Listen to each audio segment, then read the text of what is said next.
I was just getting started being an entrepreneur when I got dragged into court the first time against a $150 million a year company. I would have gone bankrupt and the company would have collapsed. But when it comes to inventing, you really need to focus on the negative side of things and what can go wrong. Don't get caught up in invention so much. It's what you're wanting to get out of life and what you're trying to use this invention to do. My guest today is Jonah White, and he's one of the most joyous people you'll ever meet in your life.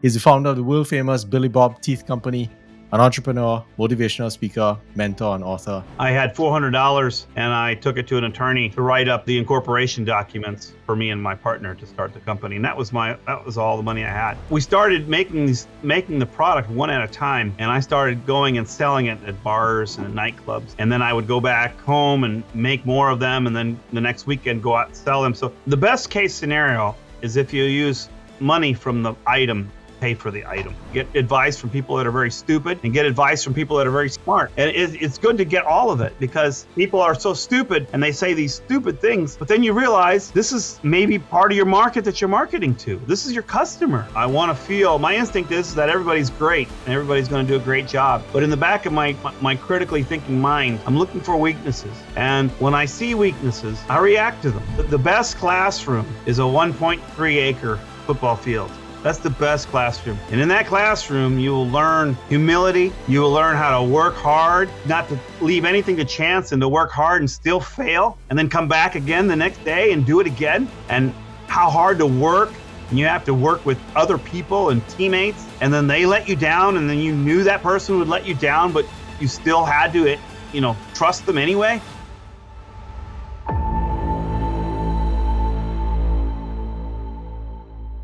Welcome to episode 1 of the Progress Guaranteed podcast, where we interview interesting people about their expertise, learn how they make progress, and discover how the space of careers and business is changing. In this episode, I think we'll learn about making products, bringing them to market, owning cool animals, owning a ranch, and other ways to make progress in business and life. Jonah, thank you for being my first guest. Welcome to the show.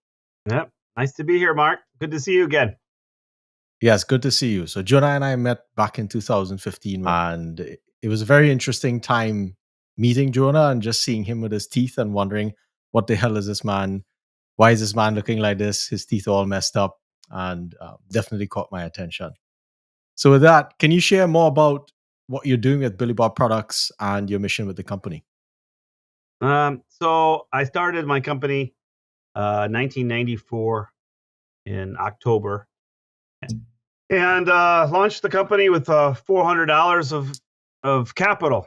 So it was my entire net worth. And my best friend was in dental school, and he was making goofy dentures in study hall as a joke. And he and I came up with the idea of making these things and selling them as a commercially viable product. Pretty high-tech stuff. And So we decided to call the company the Billy Bob Teeth Company. So that was in October of 1994. And since that day, I've manufactured over 300 different items, sold products all over the world. I'm largest employer in this little tiny county in the state of Illinois. And I've carved out a pretty good life for myself. I live very humble, live off the grid. Couple thousand acres, have lots of animals. I have a wood stove. I heat my house with firewood. I don't have county water. I have a deep well aquifer, and I have wolves and buffalo and all those necessity kind of things a good redneck who lives off the grid should have. And I just invent products and patent them and find ways of manufacturing them and figure out the right markets to sell them into. And I just keep repeating, I guess, the same logarithm that I'm good at. So just when something's working, you just keep going, and you just take what you can get. There's a lot of different economies right now, and things really are changing. It's kind of a transition time in the world and in business. Just have to be flexible and put yourself in the best scenario for success. I did not realize that your ranch was thousands of acres. I thought it was like 100 and something. Thousands of acres. That's super Yeah, interesting. no, it's I don't know exactly how big it is. I think it's about 16 or 1700 acres. I Oh, don't that's know beautiful. exactly. Sure. It's a nice big piece of ground. I'm trying I keep telling myself I'm not going to buy any more, and then I buy more. Hmm. But they're not making any more of it. Um Yep. so it's just a great commodity thing to own. I I've I've had millions and millions of dollars of stocks, bonds, and stuff like this in the past, and uh, I gave up on the stock market some time ago, and now I just buy dirt. Buying dirt. I'm very much into the buying dirt. You know, you have your stocks, but I just let Yeah, those things ride. And yeah, okay, so we'll get into some dirt discussions. Congrats on your new bulldozer, yes, and I hope you will expand my repertoire of the redneck culture. yes, That's one of my secret missions in this podcast. yeah. I gotta dumb down your audience a little bit. So to begin, I wanted to learn about, you mentioned that you've created over 300 products. So I wanted to learn about how products are invented, designed, and sold. Can you give us a high level view of each of these steps when it comes to making? And all of these have been physical products, correct? Yeah. So when you've done things successfully over and over and over, you you get a groove, and you got an instinct, you got a feel for things. And um, a lot of the advice that I give people that do this is not really to fall in love with your invention, and Hmm. to be very um, the inventor, the serial inventor, however you want to classify these people, they very very strong right side of their brains and very emotional. They get very attached to things. They're not most of the time they're not real analytical. And if you study real successful inventors, you'll know that they understand that they don't have all the answers, and that they understand that they themselves can be wrong. And you need to be very attuned to your weaknesses, not just to your strengths. And um, on top of this, the inventor's mind is a very creative generator, and it's always cranking out thoughts and ideas. and and entrepreneurs and very people with very active right sides of their brains, typically they are very very positive people, which is a wonderful attribute to have, but it's a weakness. And they want to they want to feel that everything's always going to go good. They Hmm. want to see the positive in it, in everything. And really, there is positivity in everything. And I'm a big fan and advocate of always being positive. But when it comes to inventing, it's a real slippery slope when you're only looking at the good, positive parts of things. And you really need to focus on the negative side of things and what can go wrong. What's difficult about this? How does it go bad when it goes bad? Is it going to go bad? Well, of course it's going to go bad. And you set yourself up to where you really expect things not to work. And Hmm. it's almost like the item has to prove itself that it can't fail. So if you're one of these people who just knows you're going to sell 1 million of these things, and you just know how great it's going to be, and you just know all these things, you're spending all this energy on this positive tsunami. Um, you get let down. So there's this realism side of it that things usually go wrong if they possibly can. If you leave anything to chance, it's not going to work. Um, and um, that's very, there's so many layers to inventing something. you know, the item itself, when an inventor brings something to me, this has happened hundreds of times, maybe 1,000 times. Inventors have come to me with an invention. And my office is just right over here, about 30 feet. And I don't actually have a computer in my office. So this is one of my sales girls' desk right here. And but I've had hundreds and hundreds of inventors come into my office, and they bring a cardboard box to me, and they're so excited, and they have an elevated heart rate, and they're jumping all over the room, and I'm trying to get them to calm down, and then they start reaching into this box before I even started talking to them. And I'd say, no, I don't want to see what's in that box just yet. Well, are you sure? I mean, this thing's incredible. This is the next, pet rock, or this is whatever. I'm like, well, I want you to tell me about you and what you want. Like, what do you mean?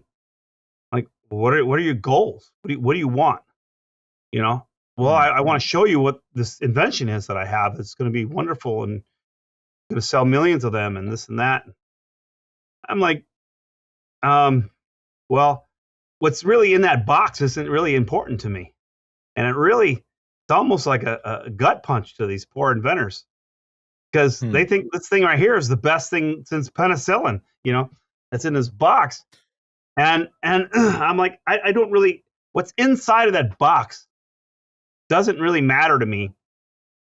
It's what your goals are and what you want. Like I'll give you an example. Like tell me what your goals are. What is it that you want to achieve with what's sitting in that box that you want to show me so badly? And they're like, well, I don't know. I haven't thought about it. Well, then how can that thing possibly work? You don't even know what you want from it. You don't even know what it's capable of. And they're like, well, I don't understand. And I'm like, okay, well, I will put it to you this way. If I ask you, what are your goals? And you tell me that you'd really like to travel the Pacific Northwest next summer, make about $15,000 with your grandson over about 2.5 months. I'm going to say, okay, that's pretty neat. That's pretty awesome. Or you tell me, yeah, my mom's having a kidney transfusion and I need $1.5 million in 3 weeks. Wow. I'm going to look completely different at what you pull out of that box right there. And I'm going to tell you, there's no way in hell, in my opinion, this is going to do what you want it to do. Or I'm going to say, I think this is very achievable, but you're going to have to change something. You're going to have to make this part over here, and you're going to have to assemble this differently because it's logistically challenged and whatever. So at the end of the day, inventions are very cheap. Don't get caught up in inventions so much. It's what you're wanting to get out of life and what you're trying to use this invention to do, and what the vehicles are that you're trying to build. Because that is actually what you're here for. There's millions and millions of inventions going to happen all the time, continually. It doesn't never stop. And it's really, inventions to me are very cheap, So it's really more about the people and what you achieve with them. That is the secret sauce, I guess. Why do people come to you with their inventions? Well, I mean, millions and millions of people have heard my story. Starting with nothing and inventing something and then taking it to market. And, millions and millions of people know about what I've done and heard it. And they thought, well, if he can do it, I can do it. Yes. Which is true. But I don't charge people, I grew up, I grew up with no running water. I was just getting started being an entrepreneur when I got drug into court the first time against a $150 million a year company. Was ripping off my 3 best items. Hmm. It's a very scary scenario, and millions of inventors, have this big fear about getting ripped off. So some big company's going to rip them off, and then they're going to be penniless. Well, it happened to me, when I was living in my parents' house still, and so I actually lived through and survived what the inventor's greatest fear is, and I lived through it, and I've wasted millions of dollars on lawsuits. Terrible. And Hmm. and I have a soft spot for the inventor. So I have a hard time telling people no. And Yes.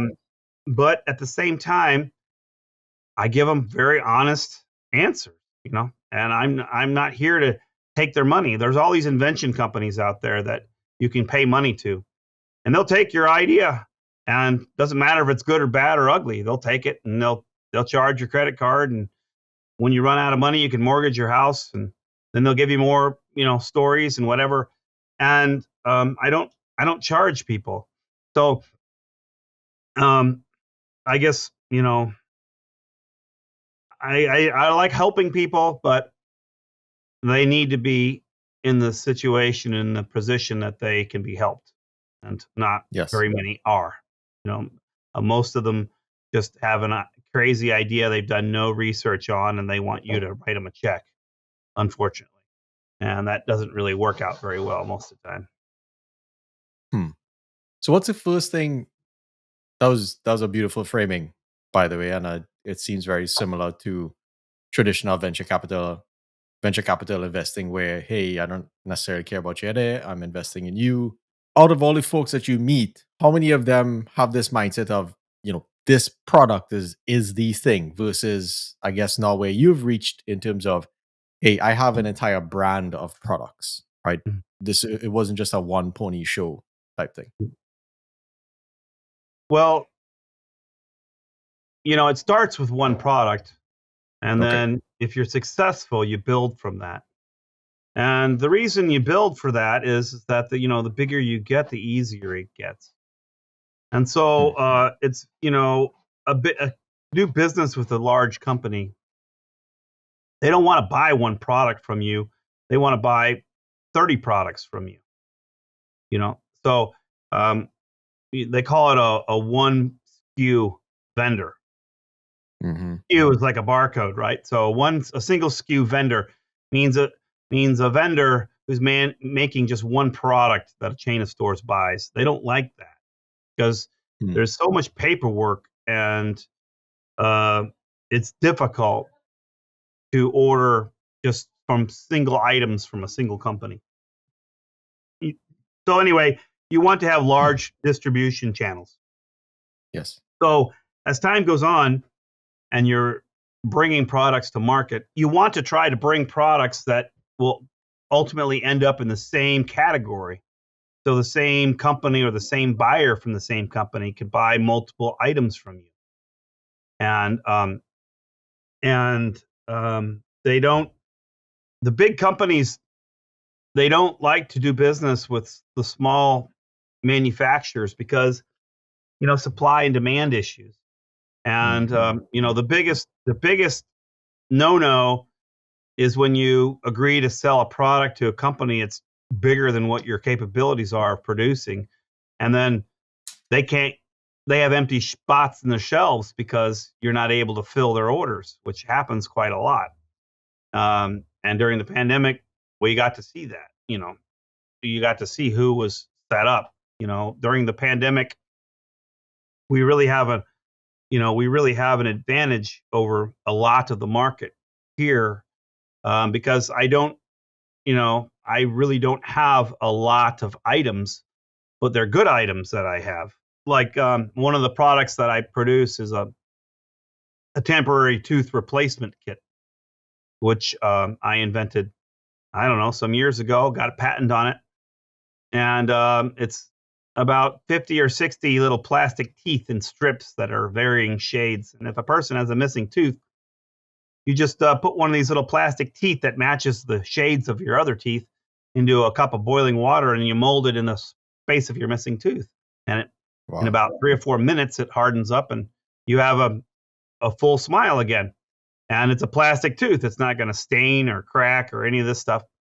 And anyhow, during the pandemic, everything was shut down. And because of some of the oral care products that I manufacture, I was able to get listed as an essential company. So I stayed open. And I was getting from my assistant, I was getting a daily sales recaps every day, which I always do. And my sales were going up during the pandemic, and that really surprised me. And so we broke it out to see where this increase was coming from, and it was actually coming from this temporary tooth replacement kit. It kept going up, and I typically sell online, 70 to 100 units a day, and we were selling like 600-700 units a day, and then it went up to 1,000 units a day, and then it kept growing. And I kind of do live underneath a rock when you think about it, but I asked my employees, like, why is this happening? And they're like, well, they've shut down all the dentist offices across the country. 10 million people still lose a tooth every year in this country. So during the height of the pandemic, in a single day, we sold 2,900 units of my temporary tooth. This is like over $60,000 at retail in a single day of the one item. Well, I have the advantage that, I don't sell thousands and thousands of items. So when I buy products, I buy container loads of them, Mm-hmm. So, these small companies, these startups, whatever, they don't have that. Let's say I would have only had 5,000 pieces or 2,000 pieces. I would have ran out of inventory in, 3-4 days, but instead we rode that wave the entire pandemic. And we had our largest sales year we've had yet. So, buyers, they want to do business with fewer customers that are bigger, so it makes them easier. So with this being said, you want to have whole product lines that you produce instead of just one-off item here or one-off item here, which, you have to start somewhere. So there you have it. Makes sense. So the big question everyone asks is, should you pattern, should you not? And you've said pattern twice, so I'm assuming Yes. that you should. Can you talk about that process and the So length of time that can take? the protection to keep someone from ripping your product off is called IP, intellectual property. There's all sorts of different variation of IP. Some of the very best IP is patents. And patents can be beat in court. But all a patent does is it allows you to sue someone that you feel infringes on something that the U.S. government has granted you patent numbers on, saying you have invented this. So that's all it does. So it allows you to sue somebody, or it allows you to at least send them a nasty letter saying you're infringing upon my patent. So you have to be realistic about it. Now, cheap patents are around $3,000 to $4,000, and good ones are around $15,000 to $20,000. I've spent millions of dollars on patents in 25 years. I have a lot of them.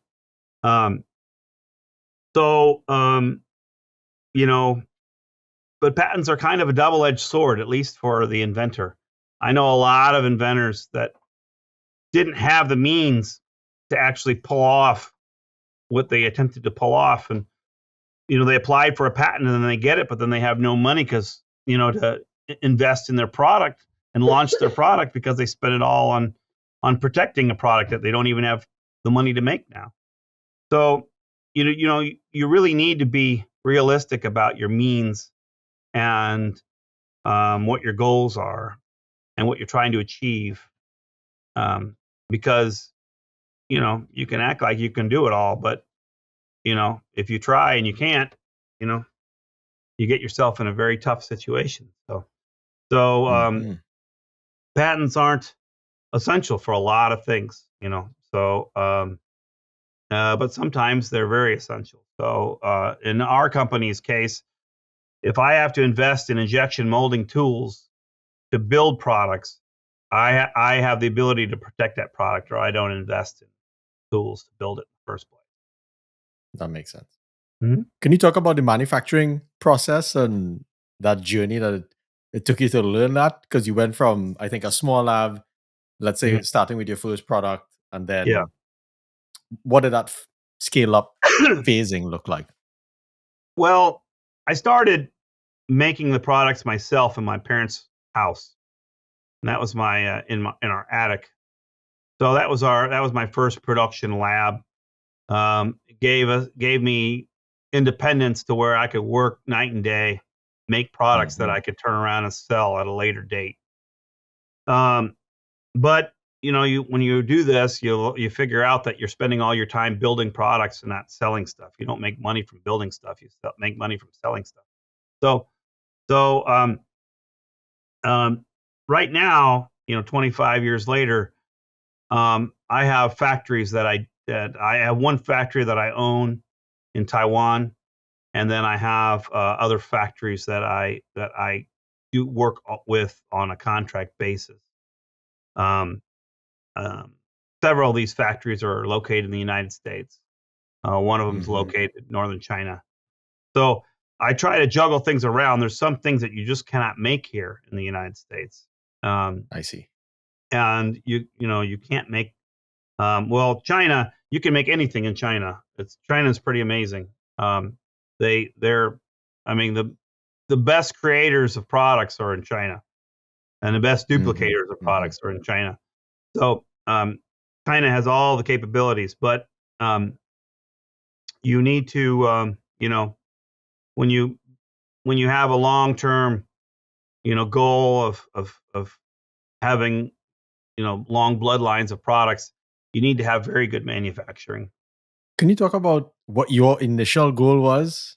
Because you asked, like, when Mhm. someone comes to you with an invention, you ask Yeah. them what are their goals. So Mhm. what was yours then, and how has it changed?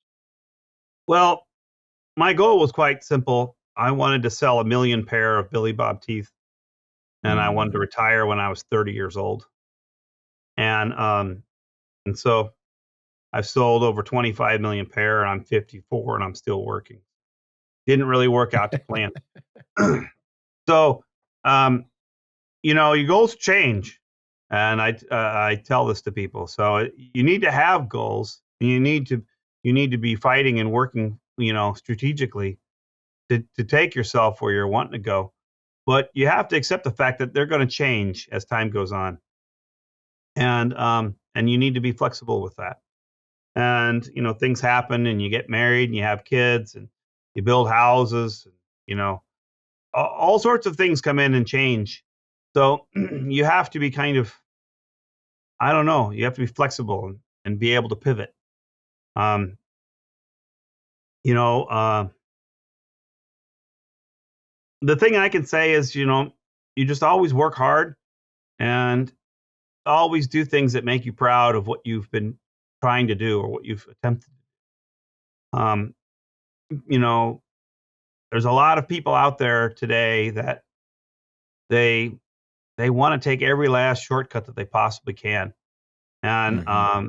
they feel like if they have to work hard at something that they've lost or something like this, which is a different mindset that's very foreign to me, but I've seen it over and over. And you know, the new you know the new people that are coming out into the workforce and that you're hiring, they think very differently than you do, or than I do, and you just have to be flexible. You have to know that your goals are going to change, and just because you're thinking a certain way now doesn't mean it's going to happen that way. You know, down the road. So as long as you're doing a good job at what you're doing, and as long as you're protecting yourself and protecting your assets, well, Mhm. then you're putting the building blocks down, you know, to build something pretty awesome. When you started selling teeth and you realized, hey, this thing is taking traction, I think one thing I learned from your story was that you're very hands-on. So I guess you learned all the parts of making your product. You Mhm. were the guy selling it. You were the guy marketing it. What's your advice for people? How much of that entire spectrum should they be pushing themselves to, Well, not to do forever, but to experience? you need to know as much of it as you possibly can, Mm. and you you need to do the most, not do what it takes to get by. Um, you need to burn yourself completely out, work at it so hard that you have no more left, and then you start diversifying. Once you understand your limits, it's like, I don't know, it's like, the kid who runs the mile race, in track. You know, he doesn't know how good he is until he's run it as hard as he possibly can. And when he gets done, Mhm. he falls on the ground and he realizes that, he wished he would have given a little bit more with like about a half mile left, because he had a tiny bit left over, or maybe the opposite. But you don't know that until you've pushed it as hard as you possibly can push it. You need to also know that no one can do it all. And I can hire people that are better at things than I am at certain aspects of this business. Mine, I have about 24 employees, and many of these employees do jobs that I really would be not as I could possibly make myself learn this thing and do it, but I wouldn't be as good as them. And you hire people that are good at that, and um, I don't know. It's part of it is just accepting, what the reality is. Like I said, it's good to be optimistic, and I'm genetically, I'm an optimistic person. Like, I feel like everything's obtainable. You can do anything. But there's the realistic part that so oftentimes you're going to have breakdowns that they're going to happen. So you need to start forecasting where they're going to come from and how you fix that before it happens. Um, and just be smart about covering all of your bases, or what to do, Mhm. what's plan B when you start having problems. So the big one is just, hiring the right people. If there is such a thing, if you can find them, it's difficult and getting more That's difficult. hard. Mhm. Mhm. Can you talk about some of the challenges that you've had in your business journey? I read some of it on Facebook. Mhm. There was some, what you call it? Yeah, I guess I could say backstabbing, and then there was the suing and manufacturers not sending product, I guess. Oh, Any, you mean, yeah, can you share some more? well, we just, I mean, so this just happened this last week. So someone ordered $6,000 worth of product from a girl who's sitting about 20 feet this way. Her name's Michelle. So she sold 6,000, maybe $7,000 worth of product to a person. It was their opening order. Hmm. They give us a credit card. Our instinct is it's stolen, right? And everyone everyone in the sales floor here is like, yeah, it's stolen. It's stolen. Run it through. It goes through. Hmm. Contact the bank. Oh yeah, everything's fine. So we go ahead and ship the product like 2 days later. We waited 2 days even to ship it. Wow. Checked it again. Still good. Okay. Ship it. Week later, credit card company contacts us. Oh yeah, that's a stolen credit card. Yeah, we've already taken the money back out of your account. You know. Shit. So yeah. So that's just.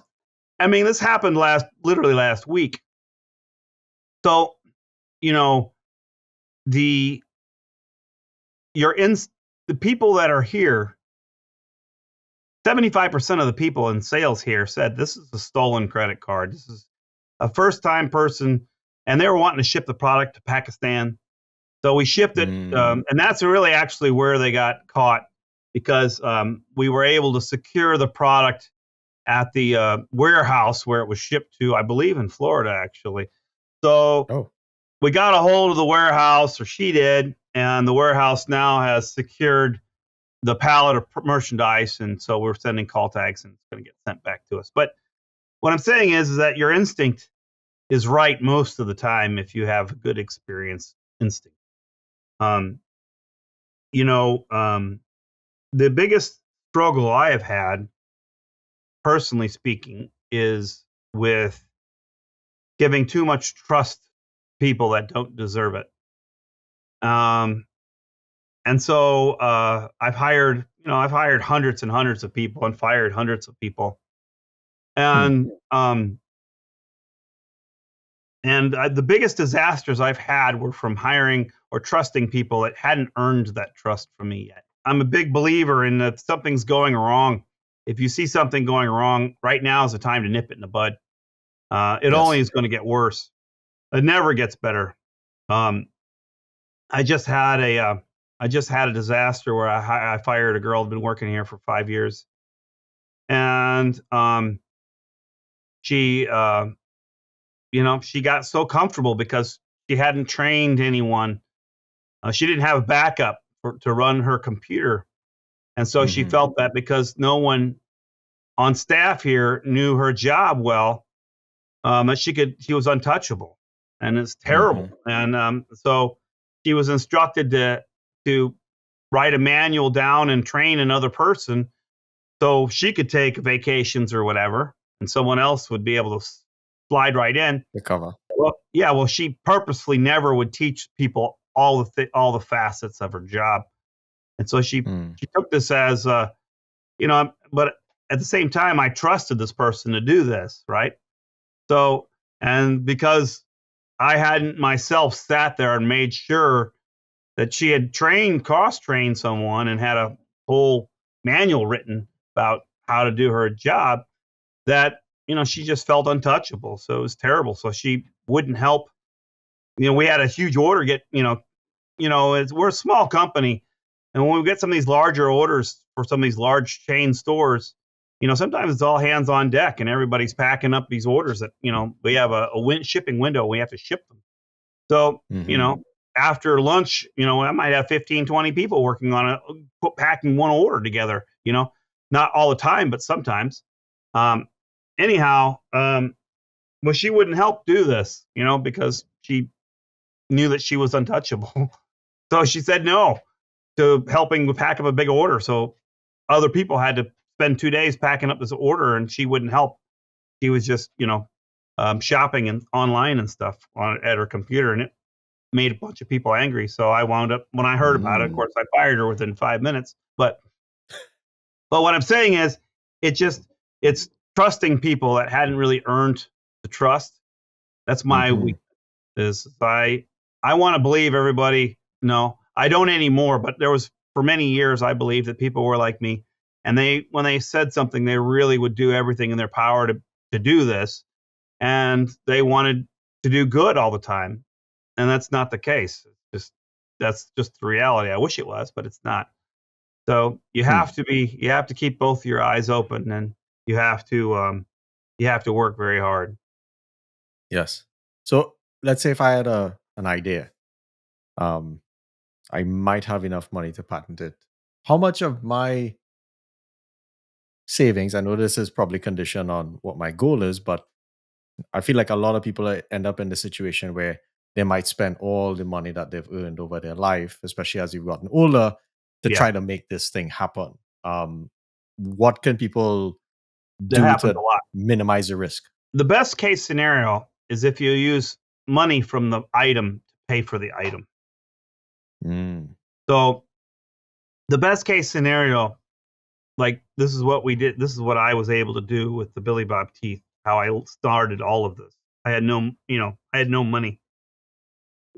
I had $400, and I took it to an attorney to write up the incorporation documents for me and my partner to start the company, and that was all the money I had. So we started making the product one at a time, and I started going and selling it at bars and at nightclubs and whatever. And I would make $200, $300 a night. Some nights I might make $400 in a night. And then I would go back home and make more of them, and then the next weekend go out and sell them. So the scenario that I was able to forge was that it was paying for itself. And that's the very best case scenario if you can. Most people don't have this luxury, but I was able to make that happen because I really didn't have any other way of doing it. Now, I applied for a patent on my first product, and my first knockoff that ripped us off was my first large distributor, a company called Frankel Costumes out of Houston, Texas. And they had several stores, and they were millionaires. And I decided to sue them when they started ripping me off, I would have gone bankrupt and the company would have collapsed. I didn't have the means to be able to do it. And something told me, don't do it. And when they rip, and it's, so what I'm trying to say is, Mark, is that there's no 100% answer on what to do. Every one of these formulations is a little different.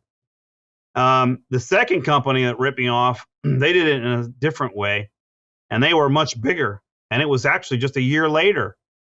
They were $150 million a year of sales. This one was, and I took them into federal court.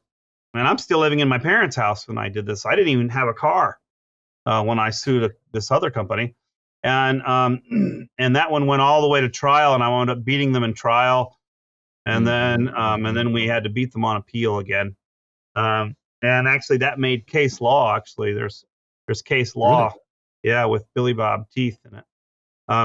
Wow. So yeah, it's pretty interesting. So there is no real 100% answer. It's a weird little theorem here.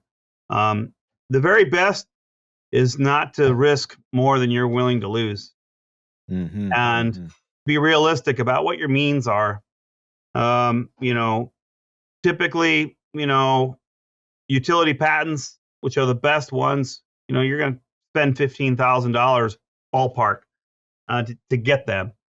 So design patents are, I've applied for them too. They're better than nothing, but they're not what utility patents are. I see.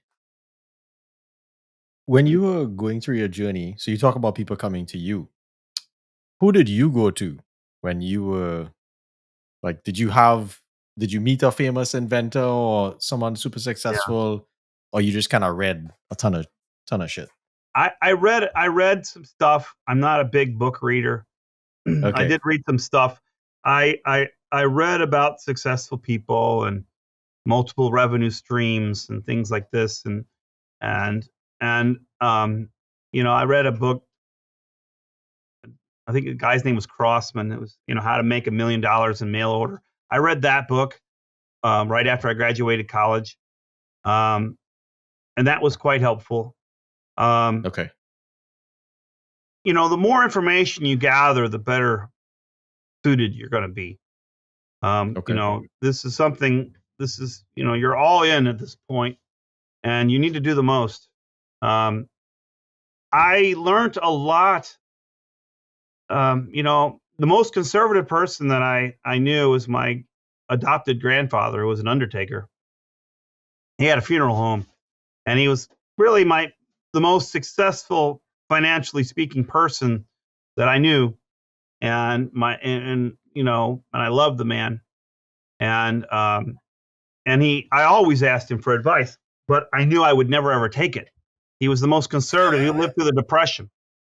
And when he told me he really didn't like something, I knew I was onto something, And so, so like my Billy Bob teeth, he thought that was the dumbest thing in the world.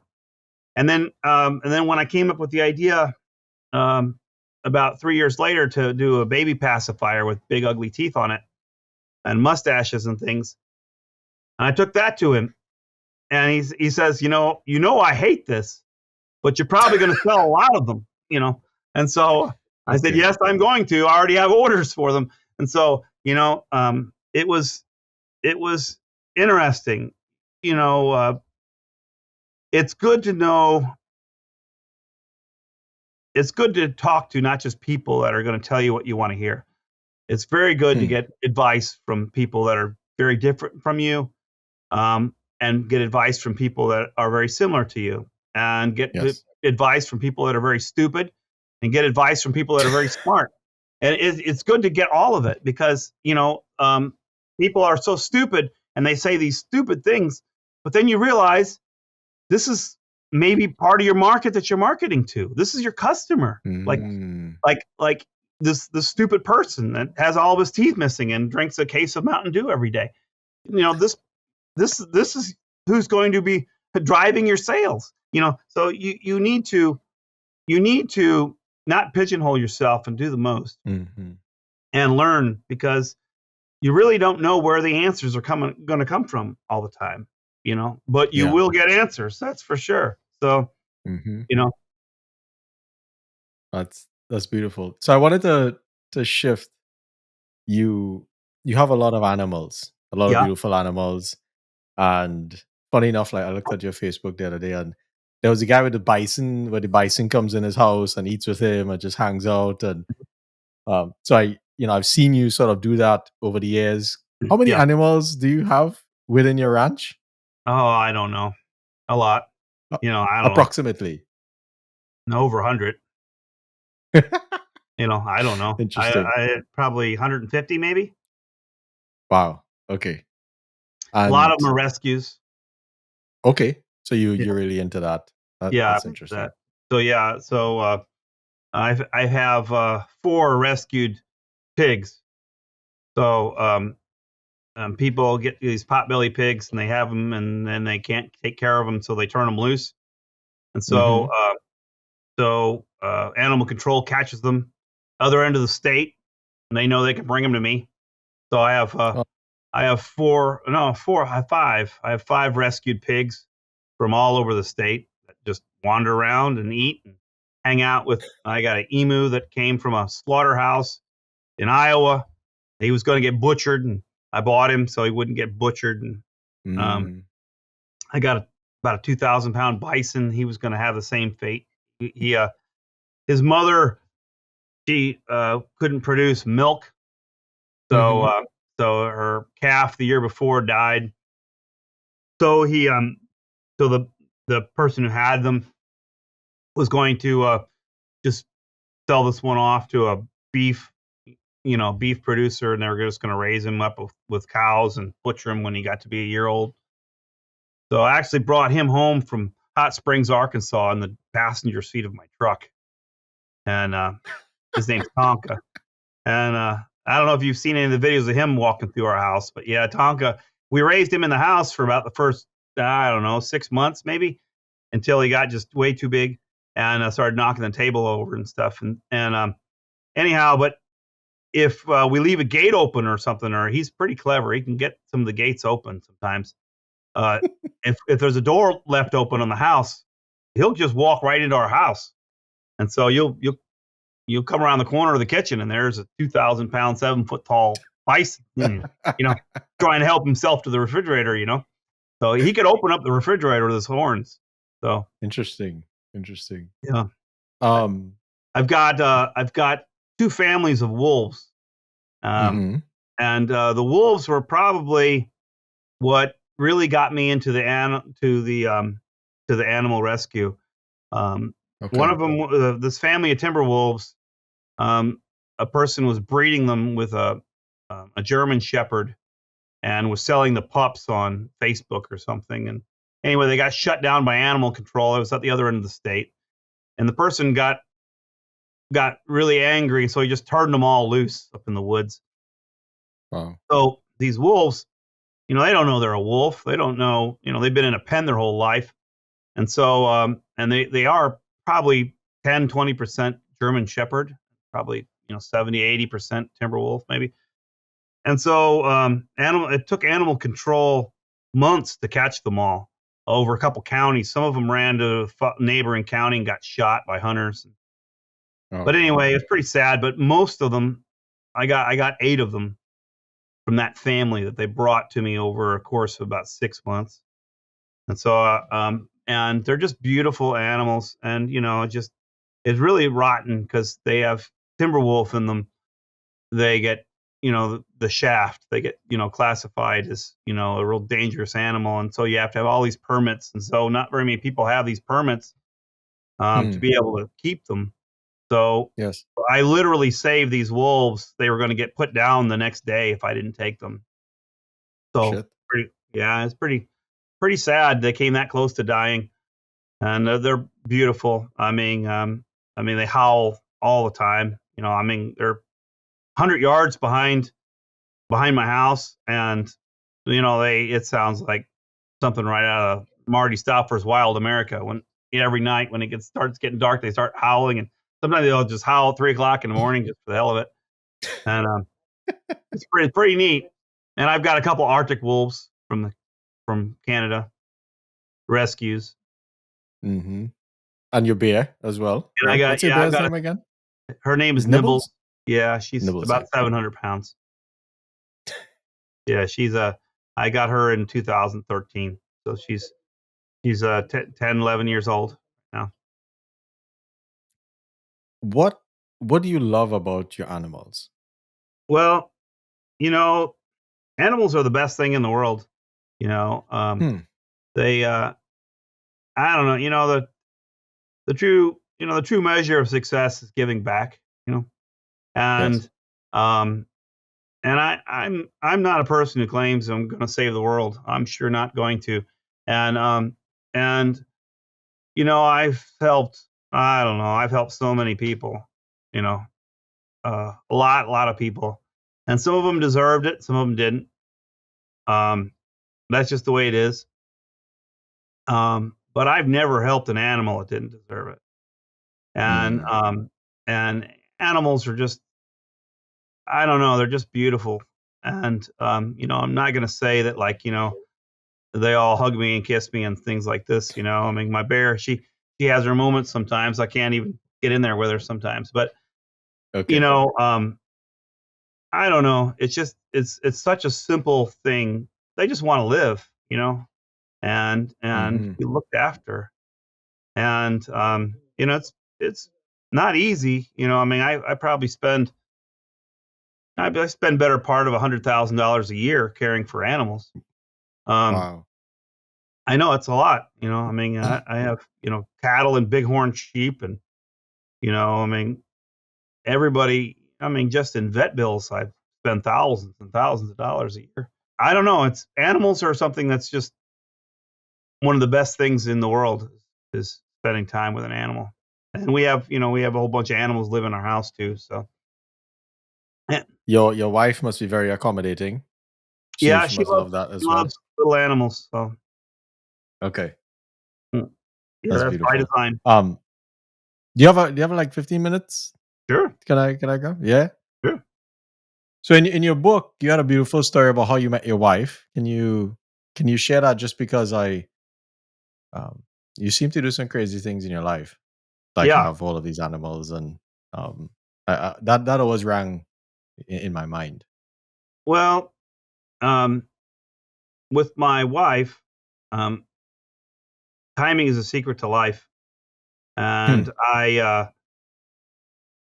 I just started our company's trade shows, and we had about a 4-month downtime. My partner and I did, in 1996, and we had about 4 months before our first big trade show in New York called Toy Fair. And so he and I went to Australia and we took $200 and a backpack full of Billy Bob teeth and just scoured the country looking for a wife. So I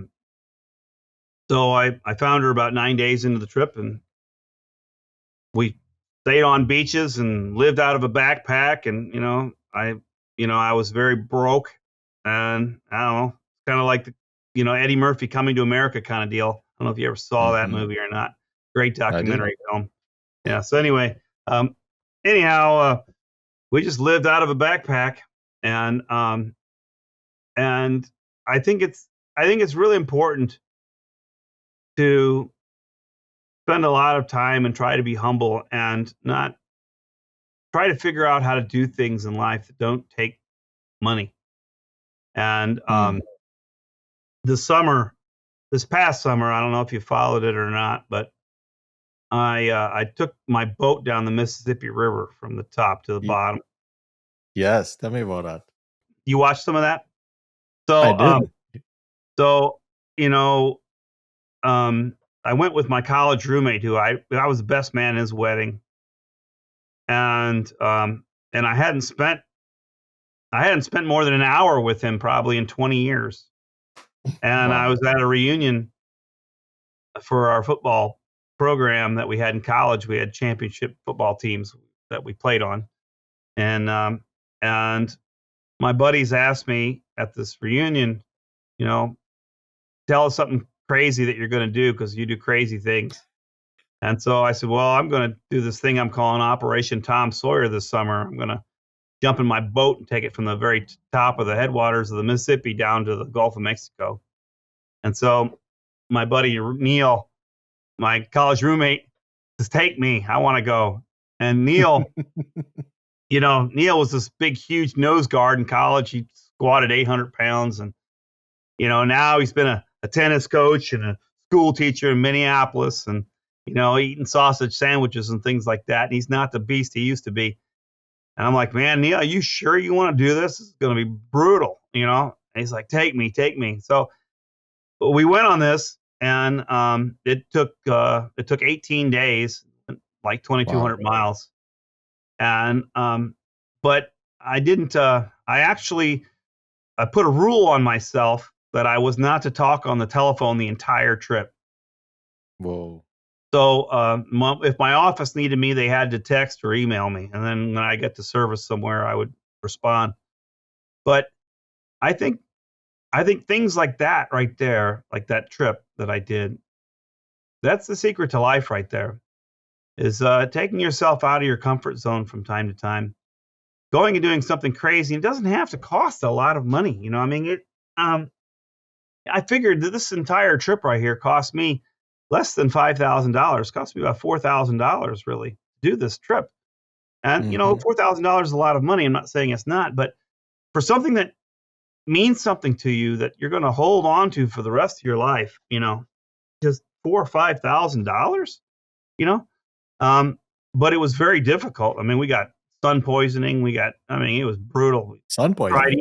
Yeah, we soaked up so much sun because, you're on a boat on the water. So the sun's reflecting on you from every direction. And we had, we had like these sweatshirts. Everything was covered over. You had glasses. Just your mouth had suntan lotion on it. And then I even had gloves on. And you're soaking up all the sun down in Mississippi off that river in, July. And where you're not getting sunburnt, you're absorbing all this solar energy and your body just can't get rid of it. And so we were about to throw up. We were like, it was hurting. So I know it like ruined one of our alligator hunting trips down there. But anyway, we had an incredible time, and we did have a couple of near-death experiences, maybe, but what's that? Yeah. It was tough because down in southern Missouri, the last fuel stop is 432 miles to Memphis. So you had to know exactly how much fuel your boat was burning, and you had to be able to carry enough. I had to carry about 100 gallons of fuel on the deck of the boat through one stint, and a little bit of planning.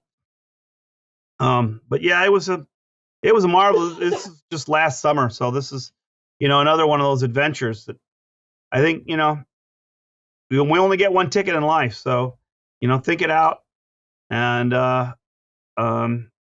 plan it out, be strategic, and do things that mean something to you, and they don't have to cost lots of money. It just takes planning, and then it just takes, I'm going to do it. So the name of the show is called Progress Guaranteed, and one of the reasons I wanted to interview you, when I first met you, you were able to imbue or to instill in people this intense spirit of optimism, but also this intense spirit of resilience. How have you maintained that over the years, especially as you've gained success?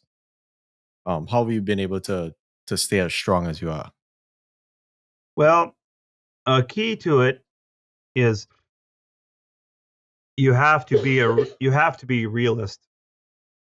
Like I said before, there's a downside, a weakness to being a severe optimist. I am a severe optimist.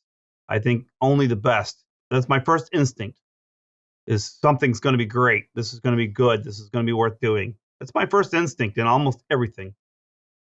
You have to fight that when the more experience that you get.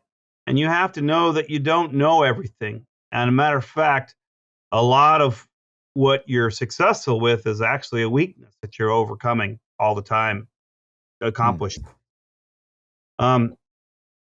Being humble is very, very important. Accepting that you don't know everything is very important. Knowing that you're going to hire employees that you've done your best on, but they're going to let you down, and you feel that they're not, and they tell you that they're not, but they will.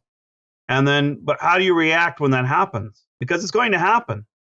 And if your thought is, well, it's never going to happen, so I don't need to be prepared for it, then you get caught completely off guard. The biggest mistakes I've made in business were trusting people, like I said before. So I limit that trust now. I want to feel, my instinct is that everybody's great and everybody's going to do a great job. But in the back of my critically thinking mind, I'm looking for weaknesses. And when I see weaknesses, I react to them. This last person that I fired, a matter of fact, other people argued with me. I shouldn't fire her. She has a daughter. She has whatever. You can't do that because of this or that. She didn't get her verbal warning. I don't care. Okay, you're gone. You say no to your supervisor that you're not going to help the rest of the team pack this order up that gets canceled if it doesn't ship tomorrow. That's an offense that you don't survive. You have to you have to be, I guess you have to be tough. And what is being tough? Tough isn't a physical, it's not a physical term, it's an all-encompassing term. Being tough is thinking about things at 1 o'clock in the morning when you can't think, or you can't sleep rather, because you're fixing problems that haven't yet happened yet. You're rolling things over in your mind. Well, what happens if this person here doesn't show up for work? What's going to happen at this part of the business right there? How do I keep a paper file of everything? Yes, I do. I don't just trust computers. So you need to do the most, not the least. And if something's really important, you don't have to do the most for everything. But if it really is important, it really is. You're doing yourself a disservice if you're not doing your most. And you're still going to make mistakes. And but you can limit them, and you can make mistakes that you can survive from. It's, if you watch like the best boxers in the world, when they get knocked out, and they all get knocked out, but when they get knocked out from the punch they didn't see coming. They didn't prepare for that one little punch that they got that knocked them out. And you have to think that way. You're going to get that punch. You're 54, I think you said. Mm-hmm. You wanted to retire at 30. I think I'm 54. I might be 53. I don't know. Okay. Yeah, 54. Yeah. Why are you still working? I don't know. I don't know. I still have more. I still have more to do. Yes. I still have more to do.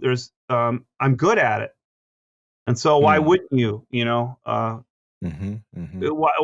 wouldn't you?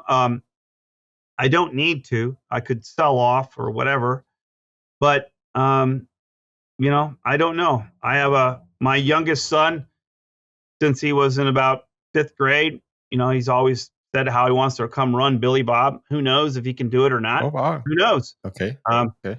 He's a freshman in college now, where I went to college. He got the scholarship to play football and everything, right? That's him? Yep. All right. Beautiful. Yeah, dude's looking good. I saw him like posing up. Dude's looking strong. Yeah. Looking aggressive. He's a little Adonis. Yeah. Can you talk about aggression? So it seems, in learning your story, football seemed to be a very important part of your forming your discipline. Can you talk about what you learned from football? And it does seem that a lot of successful people have a significant amount of aggression that they can harness. What's your thoughts on that? Well, it's not really aggression. It's working hard for something. So it's not, only 1%, 2%, maybe 5% of football players that are really good are good because they collide with someone so massive that they can't be stopped. Football is mostly a mental sport. There's more physical in football than other sports, but it's mostly a battle of the minds. My son is playing football. My college I went to, Missouri State University, and football is his education.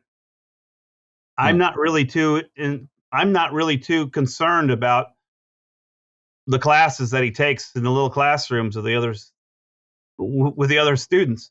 That's not the education. You can get that from anywhere. The best classroom is a 1.3 acre football field. That's the best classroom. And in that classroom, you will learn humility. You will learn how to work hard. You'll learn not to leave anything to chance and to work hard and still fail, and then come back again the next day and do it again. And how hard to work. And you have to work with other people and teammates. And then they let you down, and then you knew that person would let you down, but you still had to, trust them anyway. And then you have coaches that don't like you, and you have to try to persuade them to like you and give you the opportunity to try to physically do something on the football field that someone else couldn't do, that they themselves had recruited and given money to come there. I mean, there's so much that goes into football. And then on top of it all, there's this physical aspect. Well, that's just all mental right there. And then there's this physical aspect about toughness and being tougher than this other people by, how do you get tough? Well, you get tough by preparing things. Well, that's what I've been talking about business, not leaving anything to chance. Football, you can get an education anywhere and it's worth whatever. But football is the education, and it teaches you more about life than what you ever thought you knew. Or what you could learn somewhere else, working underneath a team of people or professionals or whatever. Here's how we do our market recaps or whatever. Okay, that's nothing like running 20 gassers when you want to throw up, but you want to show your coaches that you're more determined than the other ones.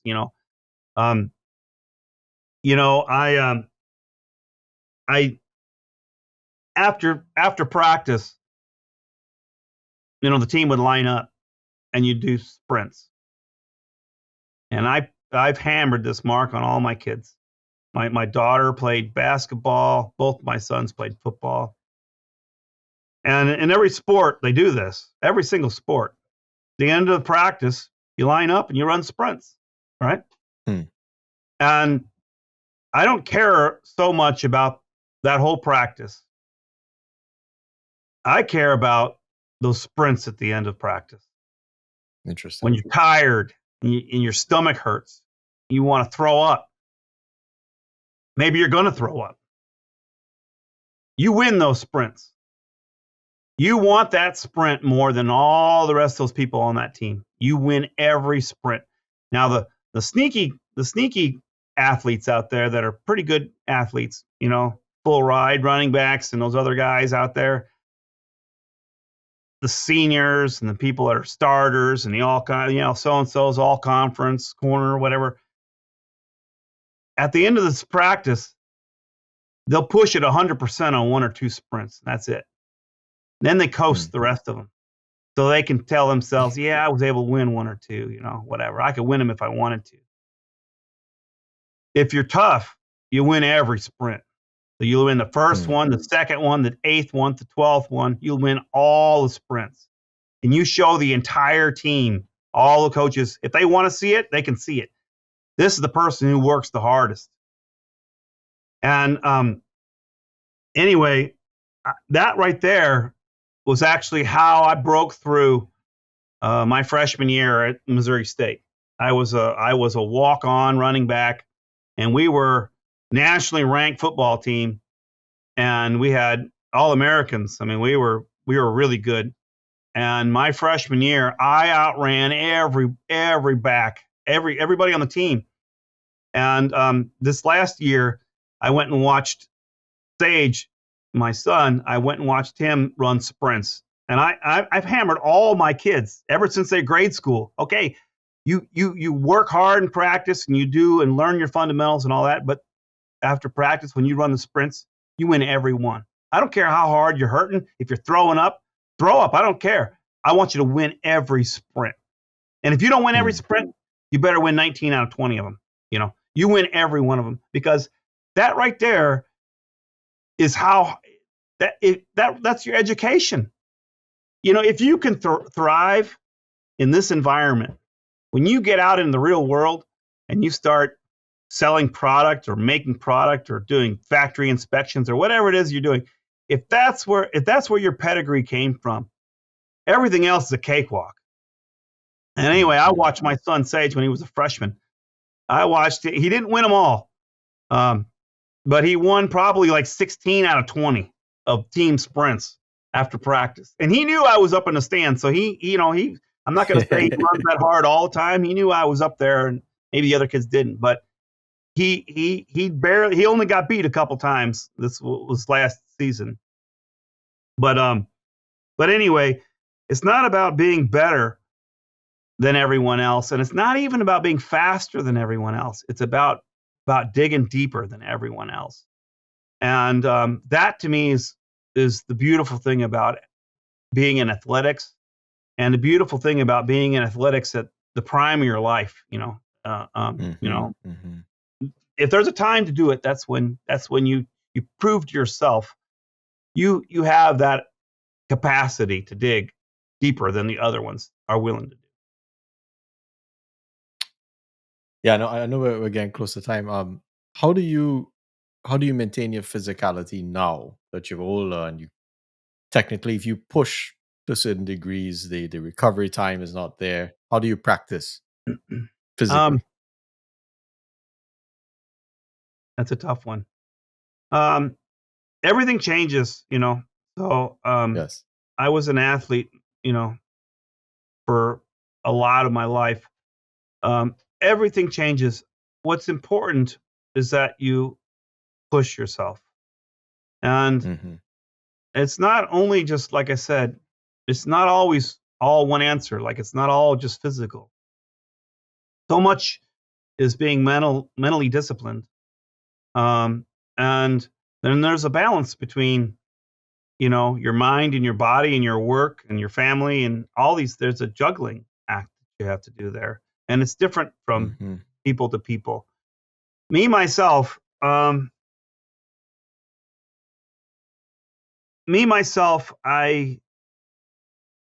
don't know. It's I feel, the older I get, I feel more mortal. I no longer have the feeling of invincibility that I used to have. When I was in college, in my mind, I felt I was invincible, and that when I broke my arm in a football game, and I could not believe that my bones could break. I was in shock. Wow. When I saw the radius of my right arm got broken against the University of Tulsa down on the goal line, and I couldn't believe that. I thought I was so invincible that I was unbreakable. And it's interesting. The older you get, the more mortal you feel. Yeah. You afraid to die? No, I'm not afraid of dying at all, but I accept it's going to happen. Okay. Yeah, I had a near-death experience in 2006 with penicillin, and I developed an allergic reaction to penicillin, and I almost died from it. And in the moment when I was the closest to death, I realized that I had a large insurance policy that I'd pulled out for my family, and I'd asked to sign the document, and my insurance agent said, "Well, it's not ready yet. You just sign it after this trip. We'll get you to sign it on Monday." And that right there crossed my mind when I was the closest to death. And I was so enraged that I knew that if I died, my family was going to get ripped out of that insurance policy that I'd pulled out. Mm-hmm. And afterwards, when it was all over, I realized that when I was the closest to death, because I stopped breathing, my blood pressure went to zero. Oh shit! Yeah, all the blood left my face. Anyhow, I realized that when I was the closest to death I'd ever been, the thing that dominated my mind was that my family wasn't going to be taken care of. Mm-hmm. Mm-hmm. I wasn't scared of death at all. And I'm lucky enough that I learned that was my takeaway from that. Every real traumatic experience that you have in life, if you get back away from it and you think about, there's a takeaway from it that you learn, and that's another thing that I've been able to do my whole life is I've gotten very valuable takeaways from all these rough things that have happened. Beautiful. So I'm gonna ask a couple of questions. What's one piece of advice that you have for a high schooler, a college student, and a professional in that order? In that order? Well, Yeah. I would give the same piece of advice to all three of them. Cool. It is to do things in life that make you proud. Don't do things. Ooh. Don't do things in life. Don't choose to do things in life that you want to forget about. And before you do these things, that this isn't something that makes you proud. And if you only do things that make yourself proud, it builds a great foundation for you, and it lets you achieve, and it lets you attempt to do awesome things. But when you start sprinkling in there little stupid things that you shouldn't be doing, and you shouldn't do these things, whatever they are, and it's trivial. Some of them are very small, some of them are not so small. Only do things that make yourself proud. Because the other things that you try to do that you knew, what the hell, I'll go ahead and do that.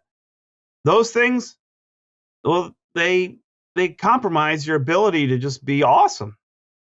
And you do enough of them, and then sometimes it puts you in terrible situations. So don't do them. There's no reason to do them. You don't. 99% of the time whether or not this is something you should do or you should not do. Okay, here's a rapid round of, technically there's 3 questions, but you're stuck on an island with a specialized chef, and you can only cook 2 meals with a specialized chef, right? Mm-hmm. And you can only cook 2 meals. What would be those 2 meals that you eat? On an island? Yep. You can cook anything though, by the way. So I would say I would cook poor man's lobster. That would be one. What is that? Poor man's lobster? Yeah. So poor man's lobster. Poor man's lobster is you get a whitefish, and you fillet a whitefish out, and you put him down on a log, and you cut chunks out of the fillets of the white meat that kind of look like what a piece of lobster would look like. And you drop them into a pot of water, and you put about a little tiny bit of sugar in there, because lobster tastes real lobster tastes kind of sweet. And you put a little lemon juice in there, and you boil it. And when the white meat starts to float, well, then it actually takes on texture kind of like lobster, if you can't afford lobster. And so then you scoop that up and you put it on a plate, and then you sprinkle some lobster sauce on it, and maybe put a little bit of butter on there if you really want to go. I don't eat butter, but other people would. And then when you stick it with your fork and you eat it, you close your eyes and smell and take your bite. And as long as you keep your eyes closed, you can convince yourself it's lobster. And that's, in a pinch, that would work on an island. Other than that, steak and eggs is pretty hard to beat. Steak and eggs. Gotcha. Yeah, steak and eggs. My last question. What do you want people to remember about you? About me? Yeah. Uh,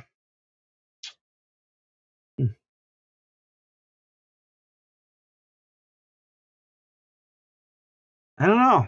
I don't know. Um,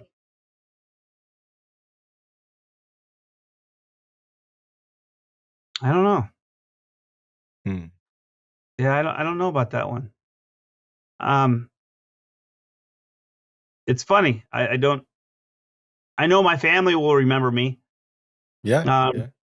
I know this, um, but I don't know. I don't have. I don't have some great desire to have some huge legacy or something like this. You Mm-hmm. know, I want. Whenever I die, I'll undoubtedly have a bunch of animals that someone will Yeah. have to take care of. Mm-hmm. Um, you know, somebody has to take care of them. They're dependent.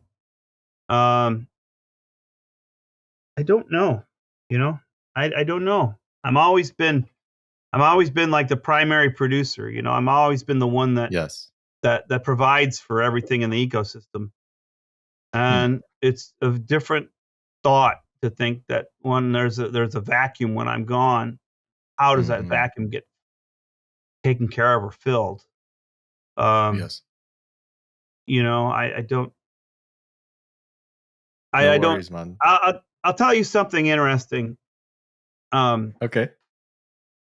so um, the Native Americans here in this part of the country, they buried their dead in great big mounds of dirt on the Mm-hmm. bluffs and on the cliffs that overlooked valleys where they typically where they had their villages.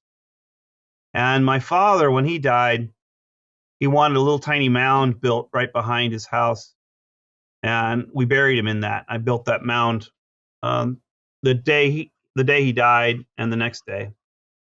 And it's a small little mound, and both he and my mom are buried there. So I actually, on a whim, I started building a mound for myself to be buried in Hmm. just this last month, uh, and Wow. um, and I have a huge, massive bulldozer, and I was up on top of this hill, and I'm looking at this beautiful ridge that I was always surprised at the Native Americans that lived, and I found so much, spear points and debris and pottery from these Native Americans who lived where my house is. Um, I actually, um, I actually was surprised that there wasn't a mound there because it was a beautiful spot Hmm. for it, and I just started building this huge earthen mound with this bulldozer. And I mean, when I got finished, it's 30 feet tall, and it's bigger than a house, this huge thing of dirt. And then I started carrying these huge rocks and stuff up on top of it with this excavator of mine. And so anyway, I started building a mound that I'm going to be buried in. And so my family is asking me, what the hell is this huge mound of dirt up on this hill? Because you can see it from my house. And Yes.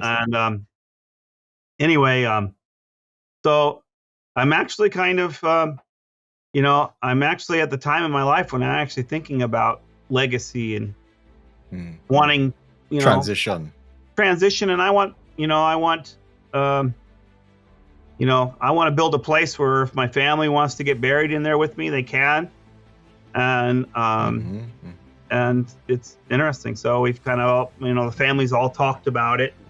I went up there with some of my family members this last week and hiked up to the top of the Acropolis that I'm building. And anyway, so it's kind of That's beautiful. interesting that you mentioned that. What do you want to be remembered by?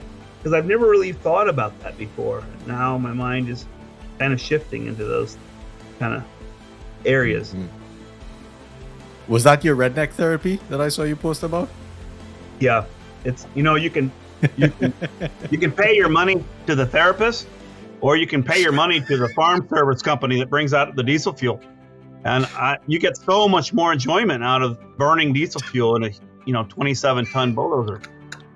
So It's the best. It really is the very best therapy you can get. Jonah, well, I must say, one of the things I've learned in doing these podcasts, you said do something that you want to be proud of. And the thing I hadn't realized in all the podcasts that I've done so far was that I was actually recording someone's history if I really, took a step back from it. So I wanted to thank you for, I think, 8 years later, still keeping in touch, being completely open. I could definitely vouch that I think out of a lot of successful people I've met, you are truly a humble person. I met you when I was a student, absolutely nothing, whatever. You were always open, sharing, and over the years, I've drawn a lot of motivation from watching you. So I wanted to thank you for coming on the show and, kicking me off to do something that I was proud of. Well, that's good, Mark. We only get one ticket in life. Yes, sir. And what's it? Another day in paradise? Another day in paradise, yeah. Ooh, that's what they'll remember about you. That's for sure. Yeah. Well, I appreciate the time, Jonah. Thank you so much. All right, Mark. Yep. You take care.